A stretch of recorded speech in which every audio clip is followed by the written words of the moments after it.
This book actually made me feel like, whose dream is it? It's in me. It's time. And then suddenly, what does self-sabotage look like? How do I not lose me? Nothing great comes without struggle, especially when you make a big decision. So go find the audacity in you means you're not looking for everybody to give you or anyone to give you any validation. Imagine if you spat on your journey because of where you came from. Delayed action actually almost kills the dreams. You do the best that you can for your dream. You don't abandon your dreams. You don't abandon yourself. You do your best to bring out what's inside of you. Yes. And unfortunately, we live in a time where everybody wants to change for other people. But they're my friends and my family. You should support me. This book primarily is written for anybody. I like it because it's very honest. And this is why I always say to people, it doesn't matter what's happening around you, there will always be problems. When I was reading this book, I felt like you are in the living room with people. Yeah. And you could see everybody in that room and you could see where they're stuck. And you are writing and telling them, okay, now you need to audit. You need to change your culture. You need to just deal with rejection. You need this book. Yeah. Because ultimately, our life is ours and we should live it the way we want. Hello, everybody. Welcome to Misunderstood. Welcome to this fantastic conversation because it's a new set, it's a new conversation, and officially the launch of the Misunderstood podcast. Woo! And who better to have this conversation with than a lady I met virtually, but we have connected, and I feel like we connected so deeply because of the material we're going to be talking about today. So welcome to Misunderstood. The reason for this platform, as said severally, is to give understanding to different happenings and life situations that sometimes you don't have to go through. You can just learn from people who are willing to share and people who are willing to give their input so that you don't have to suffer alone. So welcome. My name is Nyawera, and welcome to Misunderstood. So today, we are so honored because we have a fantastic guest. Now, I'll be lying if I tell you that I have met people like her. I haven't met many like her because she's so passionate about what she does. And it translates so much because she has a fantastic book. And this is the book right here. This book is what we're going to be talking about, but I'm going to allow her to introduce herself because if I do, I may do injustice and then I get start emotional and start crying and start thinking, hey, Nyawera, calm down, it's just an introduction. So, Judith, you can look at the camera and introduce yourself to everybody who's watching. Oh, wow. So every time I get to ask to introduce myself, I'm like, What do I say? What do I say now? So my name is Judith Pelucchini. I'm an author, first of all, and I'm also a writer. Now, I always forget to say, like, I'm a best-selling author. Yes, which is, like, really, really important. You know what I mean? Because I think sometimes we play down our roles and we just kind of want to say the bare minimum. Yes. So best-selling author, speaker, and corporate trainer. And I love coaching people because I'm so passionate about people seeing possibilities because I think a lot of the times we can go through life without seeing possibilities. Yes. And that is one of the reasons why I wrote my book. So that's me in a nutshell. Yes. But I'm really just a girl from Umo. Big up to my Islands people. So I grew up in Umo. Yes. And I love my people, so I can't go without saying Umo 1, not 2. So yeah, that's me. I live in the UK now. Yes, because I was about to say that's not an Umo accent. Hey. Yeah, so I grew up in Umo. Love it. Live in the UK now. Love it. Now, she has put together a fantastic book. And Judith, one of the reasons I'm so happy we're having this conversation is because the title of the book, is enough to talk to you. It's Go Find the Audacity in You. No more needing to be liked or understood. Holla at the misunderstood community. I told you this was a divine connection. All of you all are tripping. But out of curiosity, why this title? Where did it come from? So the main reason for the title is I think a lot of the times we are scared of what people are going to say about us. Yes. So if we do something, we're worried about what our friends are going to say, what our parents are going to say. And also, we don't have the courage to really go for what we want in life because of societal expectations. Yeah. So one of the reason for this title, Go Find the Audacity in You, is to really encourage people to tap into what they really want themselves and find the courage to go do it without worrying about societal expectations and what anyone is going to say. Yeah. Because obviously we want people to validate us and say, you're doing a good job, or you're going to be amazing at it, or, this is what you're called to do. And we want people to say that. And when we don't find people to say that, we don't go for anything that we want. We kind of just sit back and coast and do what everyone else is doing. Yeah. So go find the audacity in you means you're not looking for everybody to give you or anyone to give you any validation. You're looking for the validation from yourself. Yes. Because I believe that, God gives us, the dream is for us. Yes. It's not for your family. It's not for your friends. It's for us. So when we see the dream, we don't need to be scared that the world is not seeing it. Yes. Because the world's not been given the dream. I like that. The world doesn't have to understand the dream. They don't need to understand because the dream is yours. Yes. You're the one that can see it inside of your brain. So you have to have the audacity to bring it out into the world. I like that. Imagine, and then people will jump into it. Can you imagine that's just the intro of why the book is called? I told you this chick is deep. All of you are tripping if you're not believing it. Yeah. But also there are so many things. I was reading this book and I will tell you every word felt like it was just hitting my face because I felt like you are talking to me directly. And I've told you this even off camera is that I feel like how you write is such a simple way, but it's so clear and direct. But I have so many questions because, and this is why we don't share books, is because we always write our notes in them. So nobody understands why we're doing what we're doing. You've talked about something that I really like. There's a phrase you gave, and I'm going to find it. Here it is.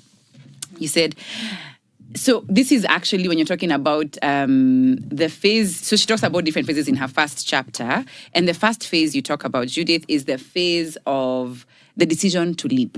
Yes. And I like that because you talked about the idea is in the brain, but I'm so scared of bringing it out. And it's the truth is that we're always so scared of something. And the question, in fact, anyway, let me stop. It's not my book.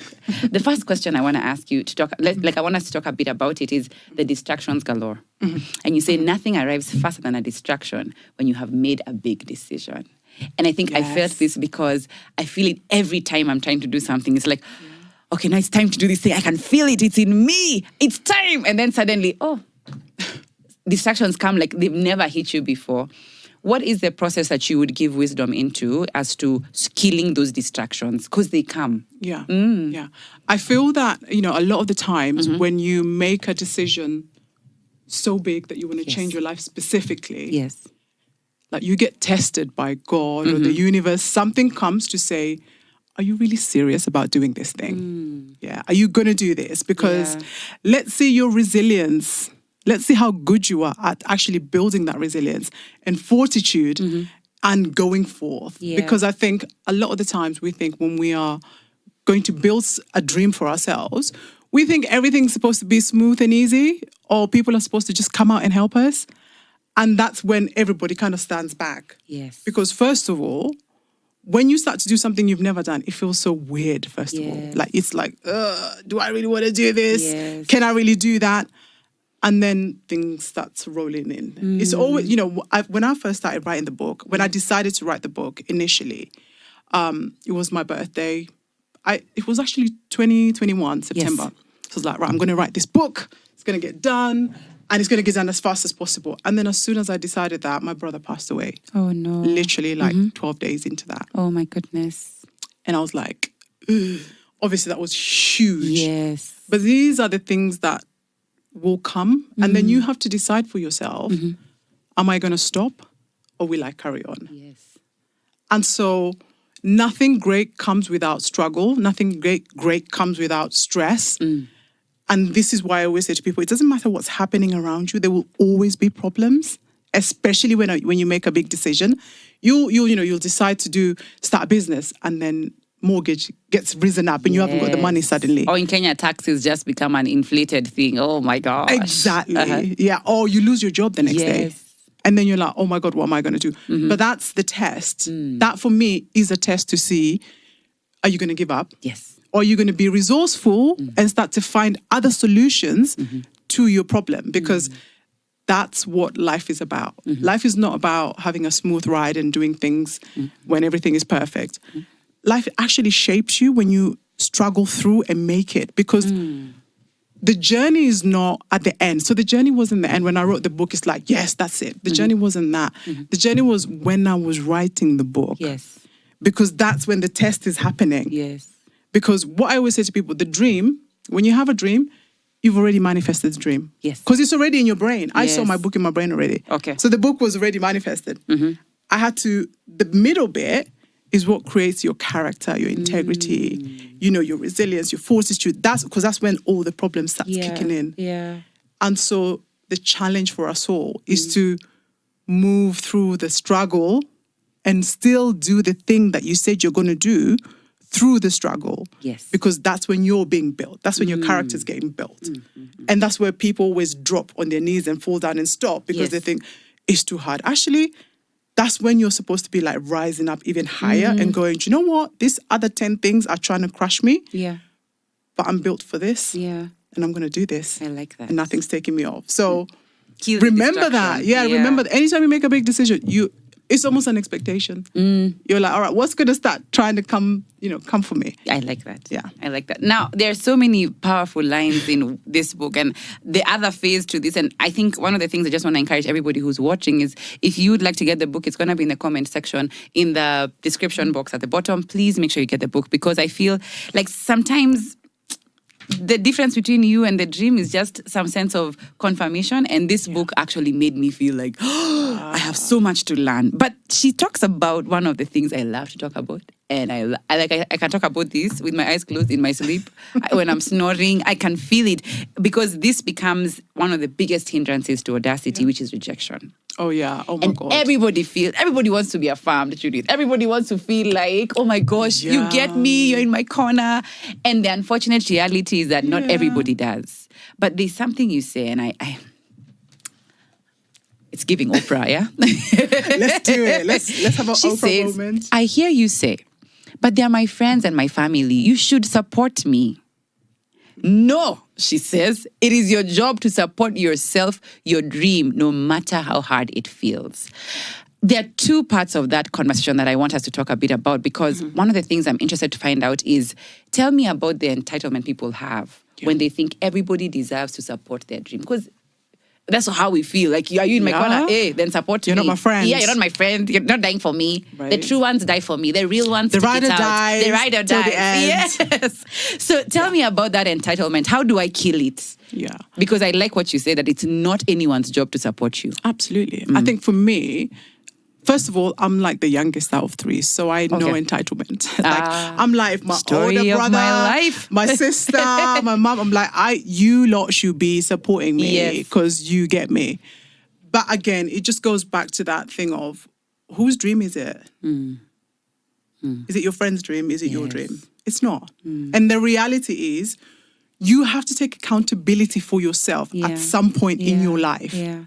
And I think when we're always looking for other people to help us, that is a lack mentality because you're saying to yourself that I don't have what I need inside of me to actually create this thing. I have to have 10 other people to come support me.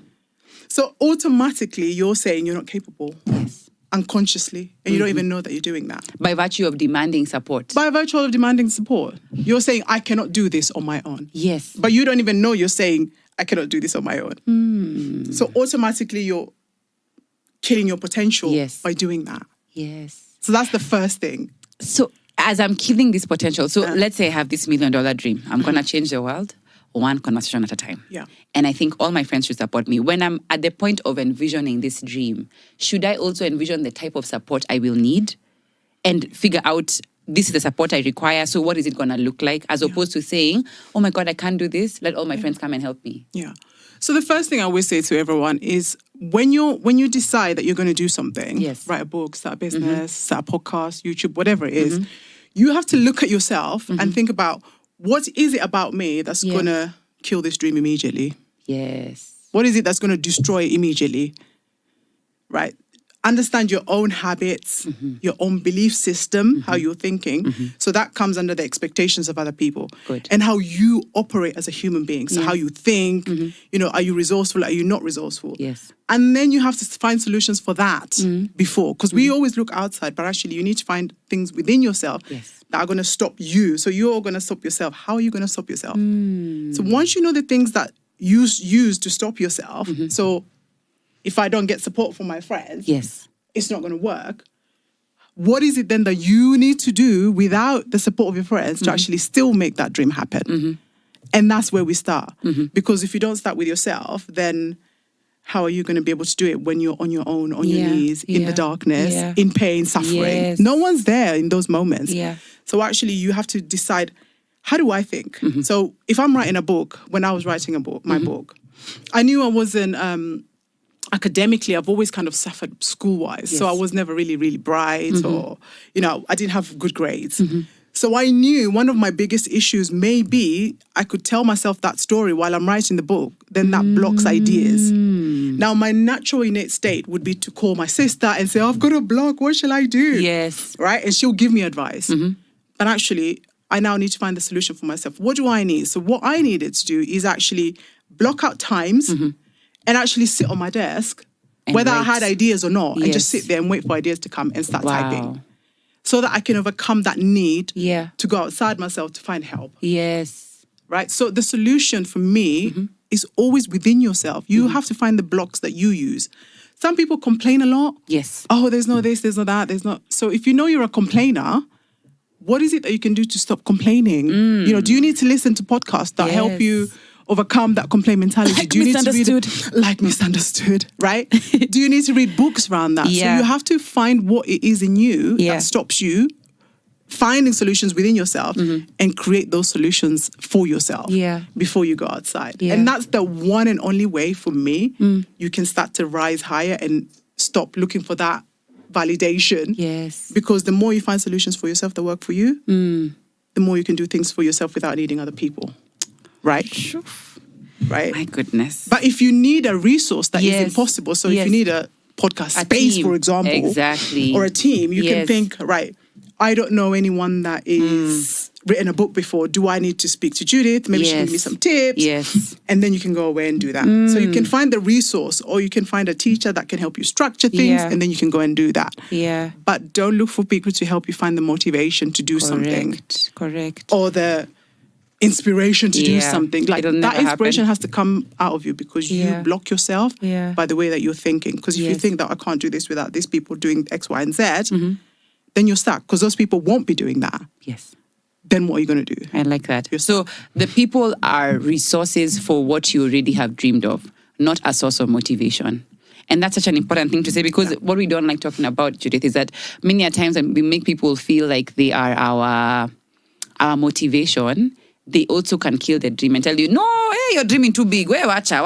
But the truth is that it's a huge lie because you've given them the power to do it. Absolutely. So don't fight it. Absolutely. Like it. Yeah. Now, in a previous video by Misunderstood, just saying, because I'm telling you this was such an aligned conversation. Yeah.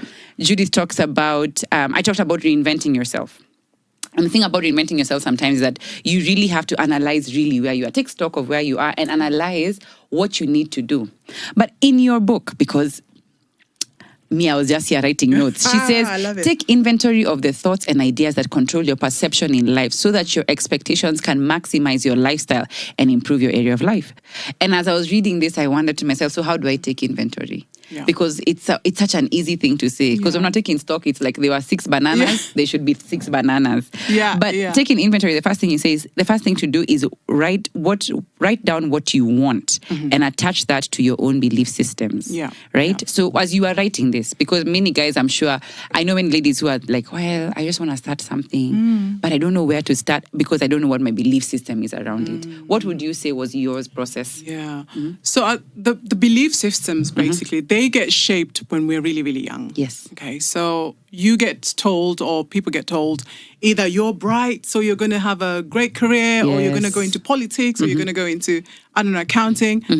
And unfortunately, some people get told the opposite, right? They got told, you're not good enough, you're not bright, you will never be anything, you're useless, look at you, why are you taking up space in this world? Go make yourself useful. Yeah. So when we're young, when we hear these things, they shape our beliefs of anything that we do in life. Because when you get to, you go into the world after you're really young and you're like 20, 21, those belief systems, they follow you. Yes. Unknowingly, you don't know that they're following you. So I'll give you an example with myself. Even before writing the book, I was, when I think I've mentioned this, I wasn't really good at school. Yes. It's in the first chapter. Yeah, and because I wasn't really good at school, it meant that I could never be successful because in Kenya, education is really valued. Correct. And if you're not good at education, Yeah. then what can you do? Yes. Nothing. It's the metric of success. Yeah. If you're good in school, you'll be good in life. You'll be good in life. Which is You'll such be a lie. successful in life or whatever. Yeah. So the people that are not good in school, there is essentially the belief system is you're not good at anything. Yes. So you can't do anything right. Yes. So what I was doing when I was, 21, 22, 23, I was accepting the bare minimum. So any job that I got, I just got the job and I just did it. Because my belief system was that I wasn't going to be successful. Yes. So anything that I get, I should, grab it with more hands and not let it go. And I never thought outside of the box of maybe you are clever. So you can never try anything that you see other people doing it. And if you see someone that's written a book, you're like, oh, must be nice. Must be nice. Yeah. Or they're special. Yes. Or they've had this other thing that you don't have. Or they're educated or they're this, that, and the other. And you can't associate yourself with those people. Yeah. Right? If you see someone successful, you're like, yeah, it must be nice. Yes. Because I'm not. I didn't have that education. So Yes. these are the belief systems that you've got to check. So when I was writing the book, for me, luckily I was in a space already. I'd done personal development for quite a long time. Okay. But for me, it was actually getting out of the mentality of education is everything. Yes. You haven't got it, so you're going to be nothing. I had to change so when I was trying to get work that I would think, oh, I would really like to get that job. But I'm like, but you're not educated. Right? You can't be that. So I had to audit that belief system. Like, why am I telling myself I'm not good enough? Yes. What is it about me now at 23, 24, 25, at 35, at 40, that I'm thinking I'm not good enough? You trace it back, it's really what you were told when you were younger. And that was, for me, it was literally that. I was told I wasn't good enough because I wasn't good at school. Yes. And then that translated to everything. Every area of your life. Every area of my life. I wasn't a good enough friend because I wasn't educated. I wasn't a good enough, to be married or whatever because I'm not I wasn't educated. good enough. I'm not educated. Yes. I'm not good enough. It's just a whole blanket of my whole life. But we're not one thing. We're not just education. I like that. We're creative human beings. Yes. We've got other unique characteristics about us. We're chatty. So we can use that talent. Talent is not just education. You can be a talented actor, presenter, someone that does design, home design, and make a really good success of it. Things that are not the standard. Read a book and do that accounting. And I like that because what you're saying is we need to challenge what we've believed for so long. Because sometimes the lie we tell ourselves is that because I failed in one area, I'm stuck there forever.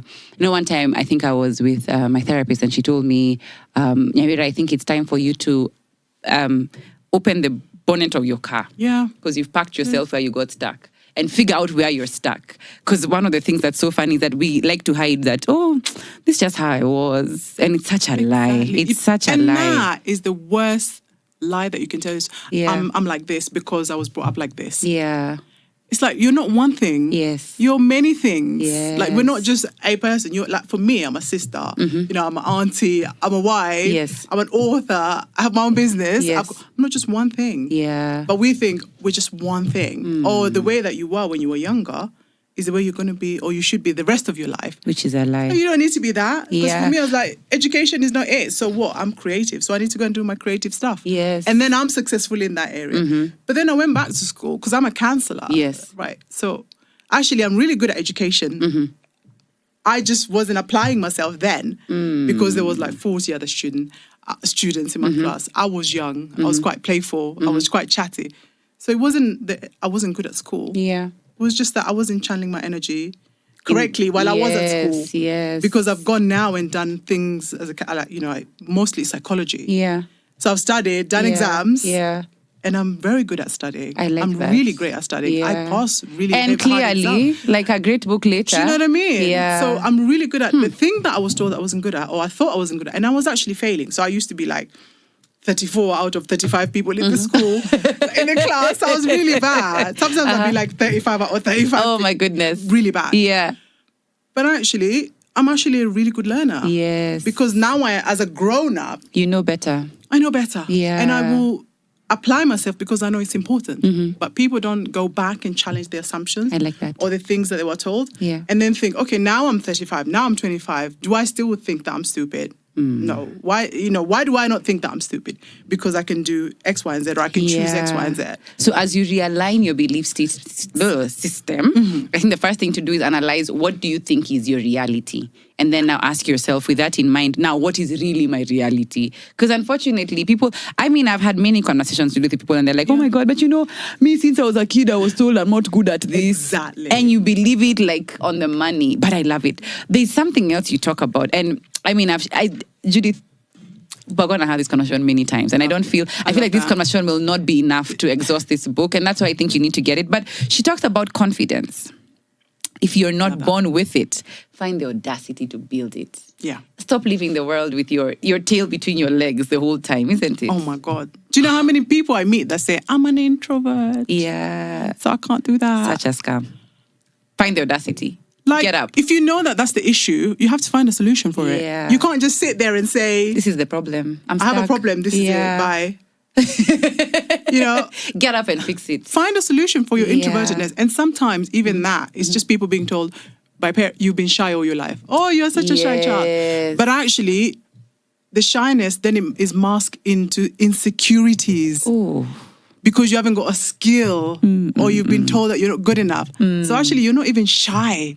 You've just been told that, and then you become insecure because you think you can't do something. So every platform that comes, you run away from it. You're just like, oh, I'm a shy person. I can't do video. I can't write a book. It's like, are you actually shy, or are you insecure, or you don't have a skill? Because sometimes you don't have a skill. You think, I want to, be on camera. What? Do I need to just learn how to speak? Do I need to learn body language? Do I need to actually challenge that I was told I'm shy and I'm actually not, because I'm insecure that people are going to judge me. They're going to think I'm stupid. So what's the real issue? What is it? Oh, wow. I like that, because, and this is something many guys, I think I've had this conversation with very many ladies particularly, where they think just because I'm able to speak in front of a camera and talk to people, is that you're so confident. But really, you have to bring it out of yourself the whole time. Exactly. Oh my God. And even that ballsiness. Yes. Sometimes, because I had that when I was younger. I'd be like, going into the rooms like, I'm the boss. Like, yeah. But actually, that was me trying not to be bullied. Exactly. Because I was insecure. I hadn't known myself. It was so I had to come in as a bulldozer before anyone does anything. Yes. But that was also because of my childhood. Yes. So even the confidence people, sometimes you have to think, actually, am I confident or am I masking this? Is it something else? And that's the challenge that I had to have myself. Yeah. So actually, Judith, you don't have to be such a bulldozer everywhere you're going. It's okay just to be yourself. Yes. Use the talent that you have. Be calm, be chill. So whether you have confidence or you don't. Get out of yourself. Get out. Challenge these ideas. Like, who's saying this? Yeah. And even if, some people like, they'll do these online assessments, personality assessments. And they say, oh, he said I'm this. Yeah. And now they're stuck at that. I'm like, that's not right. Someone created that personality. Yes. And you're not a robot. You can decide from today, I'm not going to be this. Yeah. And actually gain the skills to do what you need to do. Yeah. You're speaking my language. But one of the things I loved about this book is that also you don't unpack just the mind, you also unpack environment. Yeah. And the thing I loved about the environment that you unpacked was about cultures. And this is a good. I love this chapter. I was here writing because I really liked it, because I felt like many a times we like to talk about how in my mind, my ideas in my head, I'm so scared. But we don't realize that when we bring it out to people, they don't necessarily have to receive it. And unfortunately, we bring it out with the intention of, okay, affirm me quickly so that I can start this thing. Do it. Yeah. But then you want a high from people. But you talk about... let me get it for you, because this one, it made me feel some type of way, because I felt like I've done this so many times, which would be in... Yes, it is about sabotaging yourself. Okay. And I would like to find out from you, what does self-sabotage look like as a practical thing? Because I think sometimes we use these big words and they sound so fancy and so deep and so, wow, you're with it. But really the question becomes, how do I know I'm self-sabotaging when I consider the culture around me? Yeah. Once you find yourself delaying something that you really want to do, or something that you're really passionate about, you'll feel the fire inside of you and you really want to do it. And then you're looking outside and you're seeing the complete opposite. But it's the fire that's burning, you're sabotaging yourself, unknowing. Because you've got the your ability to do it. Yes. Because it's already inside of you. So when you look outside and you think, oh my God, they're doing the complete opposite. Say, for example, a female doesn't want to get married, doesn't want to have children. Yes. And she's very clear on that. But then the culture is like, you need to get married and have children. The minute she doesn't go for the thing that she wants because she thinks this other life, she's going to create this other thing. She wants to be an entrepreneur. And, and she doesn't want to have that responsibility of children and husband versus and the entrepreneur. She already has this narrative of entrepreneurship. Yes. But if she's holding that back and going, do this other thing, you're sabotaging. Mm. Because you already know what you should be doing. Yeah. Wow. So anything that you know you should be doing and you're not doing it because you're looking outside, you're already sabotaging.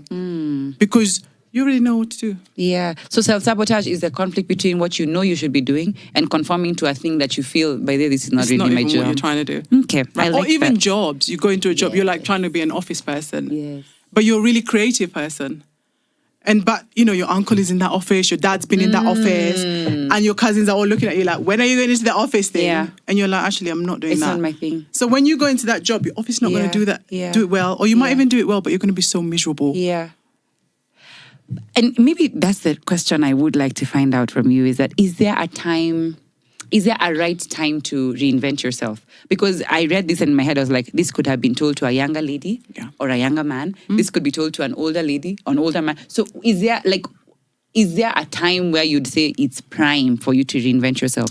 I don't think there's a prime time. Okay. I think the moment you see a different side of something else that you want, you just need to take action. Get up and go. You just need to take action because I think there is also this idea of you need to be doing this by the time you're 25, by the time you're 30, you need to be doing this, by the time you're 40, this narrative of you should be doing this. The big checklist. Or if you're 50, you can't change your career. Or if you've been a mum for 10 years, 15 years, and now you want to do things, you don't have the skills. Yes.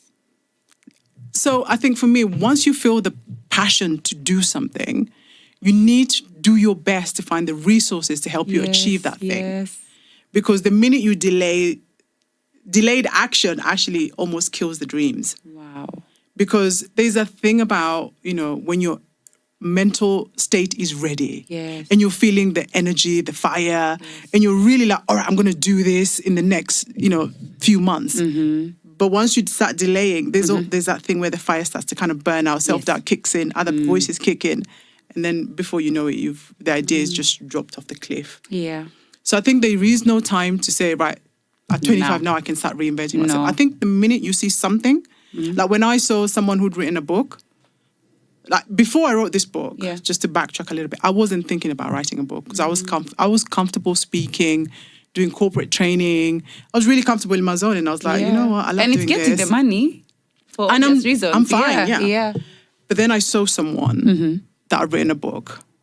And when I looked at this person, this is no shade to this person, it was a women's event. Yes. And some of the women that were coming up were saying, I've written a book about this. And when I was looking at this woman, I was thinking, there is nothing with this women that's different from me.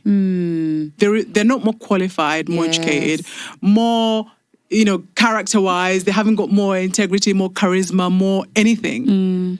And I was thinking, so why am I doing this?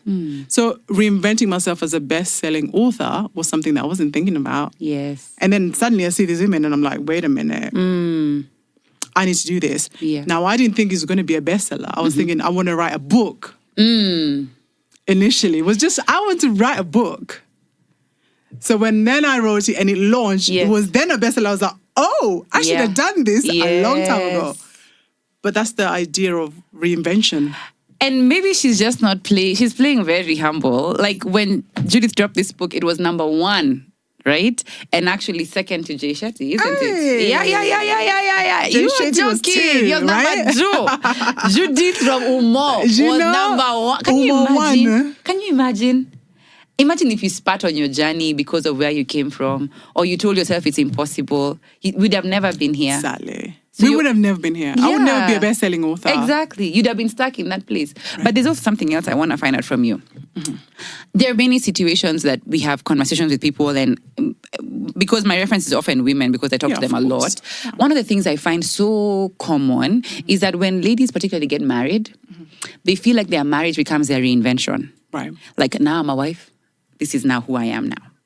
And we forget all our dreams. We forget all our ambition. And unfortunately, this also happens when we're dating. Yes. But out of curiosity, how do I not lose me?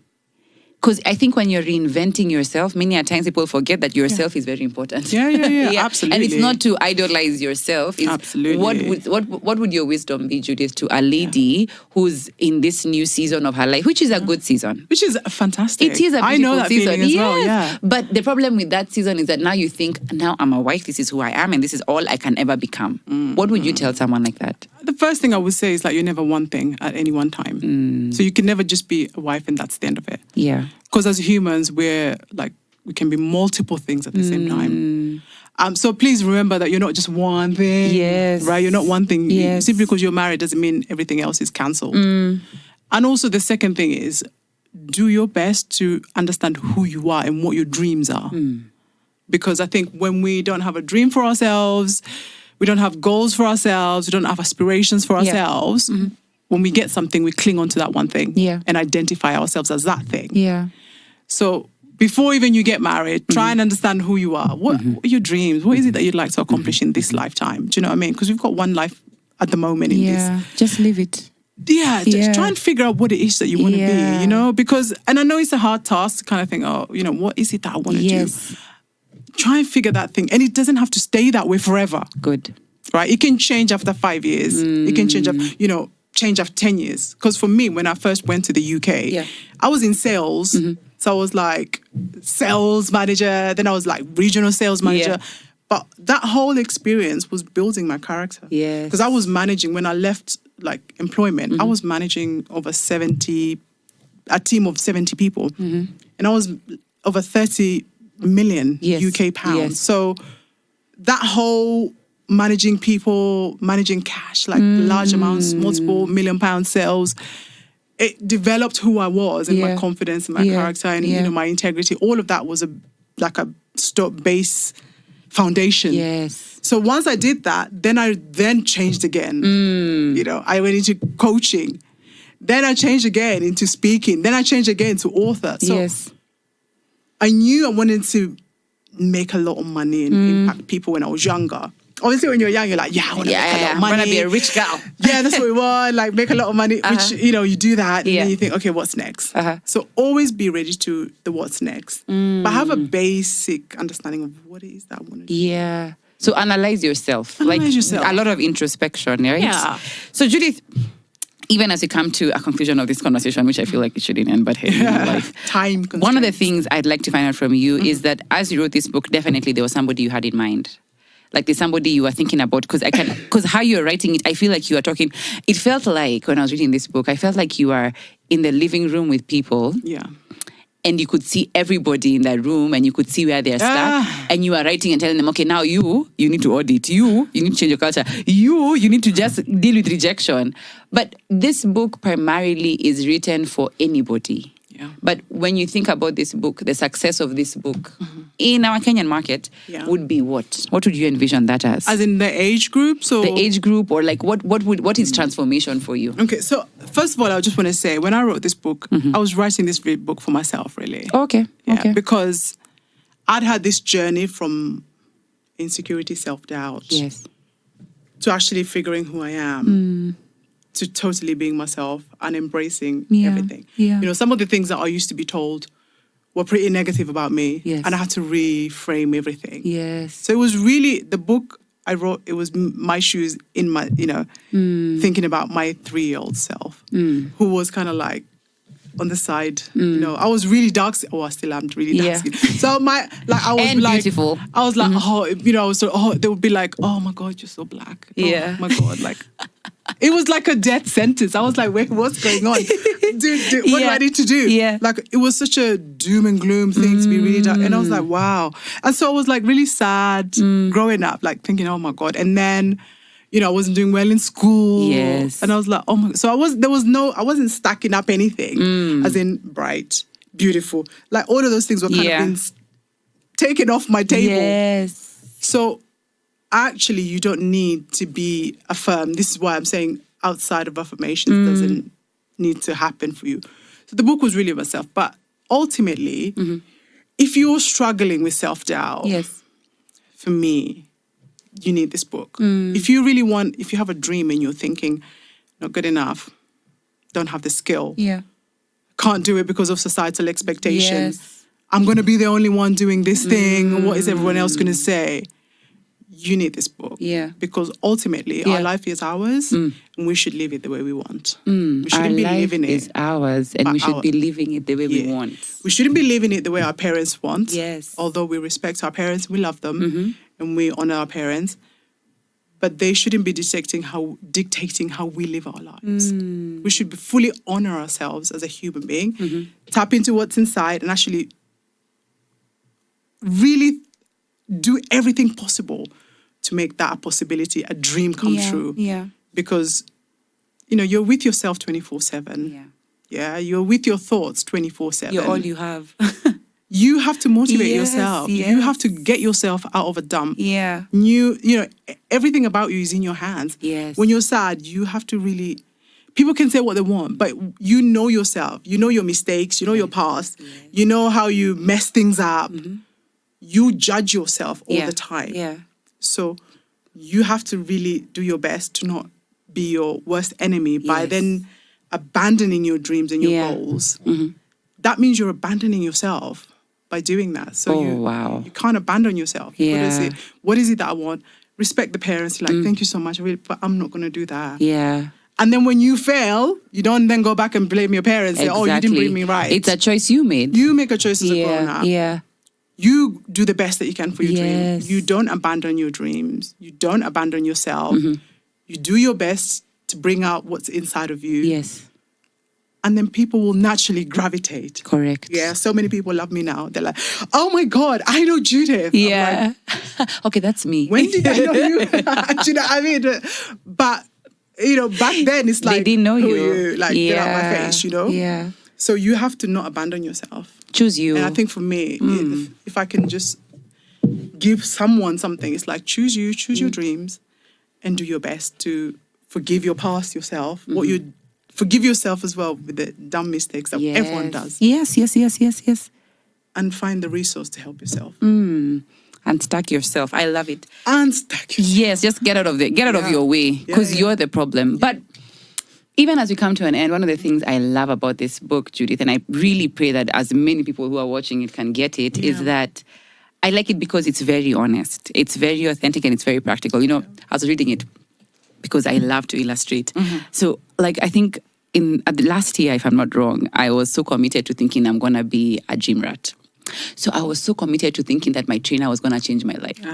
But as he began training me, I thought he was on a mission to destroy me because I used to wonder, why are you making me do all these things so painfully? And I would insult him in my head. And I remember one time he said something to me, and even though that relationship died a natural death, he said, nobody's able to lift up the weight because you're the only one who will see the change. So I said to him, okay, then why do you have to do weights? Let's just run the treadmill. It's easier to do. But he said, no, you have to actually do the weights because that's a representation of the fact that your muscles are responding to what you're giving them. Absolutely. And as I read your book, I felt like you were telling me the same thing. Yeah. That pull up your own weight because it's for you. And unfortunately, we live in a time where everybody wants to change for other people, so that you can become a big deal, so that you can become the superstar. But really the challenge to everybody who's watching is lift up the weight for yourself. Yeah. So, Absolutely. There's no other way. Because no one else is living your life. No one else. Like I always remind everybody, you're with yourself 24/7. Exactly. Do it for you. You're all you have. You are be your best friend. I like Don't that. Don't abandon yourself. I like that. Don't abandon yourself. I don't know why that feels like it's such a a jab on you. So this is Judith, and we're going to tag her. All her socials are going to be in the description below. This conversation is definitely not done. And I think the beauty about this conversation is that I feel like it's one of the things we can talk about every year without fail, because everybody needs to step out of themselves. And even as the year is coming to end, this is a great time to ask yourself, what have I held back and what do I need to do next year, isn't it? Absolutely. And commit yourself to something. So I've had a great conversation with Judith. I hope you have. Please leave a comment below. Let me know what spoke to you. Let me know, because I know many of you are going to ask, even though it's in the description box. Where can I get the book? It's going to be in the description box. Please get it. But above all else, and I'm going to use this line ridiculously and religiously, is don't abandon yourself. And I think that's the most beautiful thing I'll ever hear, is that sometimes you need to hear it over and over again. That sometimes you're choosing everybody but yourself. So choose you this time. So yeah, thank you so much. I love you deeply. Have a great time. Go find the audacity in you. It's in you. Just go find it. I love it. Till next time, love you all. Mwah.